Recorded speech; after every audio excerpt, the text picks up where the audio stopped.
તો કેમ છો મારા હલેડા ખેડૂત મિત્રો? મજામાં ને? તો આજે ખેડૂત મિત્રો તમારી માટે જે કૃતિ ઓટો કન્સલ્ટ ડીસા લઈને આવ્યું છે બ્રાન્ડ ન્યૂ શોરૂમ કન્ડિશનનું પેટી પેક કન્ડિશનનું જોન્ડિયરનું most demandable tractor John Deere 50 45 46 horse power સાથે power pro gear pro model tractor મોડલની વાત કરીએ તો 2025ના 9મા મહિનાનું માત્ર 6 મહિના જૂનું ટ્રેક્ટર છે.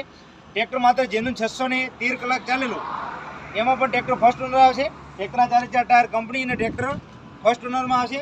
Tractor double cut double PTO multi reverse PTO સાથે લો મીડિયમ હાઈ ગિયર સાથે લિફ્ટોમેટિક સીટમાં ડીસી વાય સાથે ટ્રેક્ટર આવશે. ટ્રેક્ટરના પાછળના ટાયરની વાત કરીએ તો 14 ને 28ના ટાયર આવશે. અને ફ્રન્ટ ટાયરની વાત કરીએ તો 9 50 20ના ટાયર આવશે. અને ટ્રેક્ટરના ભાવની વાત કરીએ તો 8,60,000 રૂપિયા ભાવ મૂકે છે અને ભાવમાં થોડા ઘણો ફેરફાર કરી આપવામાં આવશે. તો જે પણ ખેડૂત મિત્રો જોન્ડિયરનું most demandable tractor John Deere 50 45 power pro gear pro સાથે ટ્રેક્ટર ખરીદવા માંગતા હો તો આજે જ મુલાકાત લો ડીસા પાલનપુર હાઈવે ભુવન જે કૃતિ ઓટો કન્સલ્ટ ડીસા. વધુ માહિતી માટે અમારી સ્ક્રીન પર આપેલ નંબર પર કોન્ટેક્ટ કરો અને અમારી આઈડીને અવશ્ય ફોલો કરો, જેથી તમને રોજ નવા ટ્રેક્ટરની અપડેટ મળતી રહે. અમારી જોડે નવા બ્રાન્ડ ન્યૂ શોરૂમ કન્ડિશનના ટ્રેક્ટર આવે છે, તો અમારી આઈડીને ફોલો કરવાનું ભૂલતા નહીં. મારા ફરી મળીશું એક બીજા ટ્રેક્ટર સાથે. આભાર.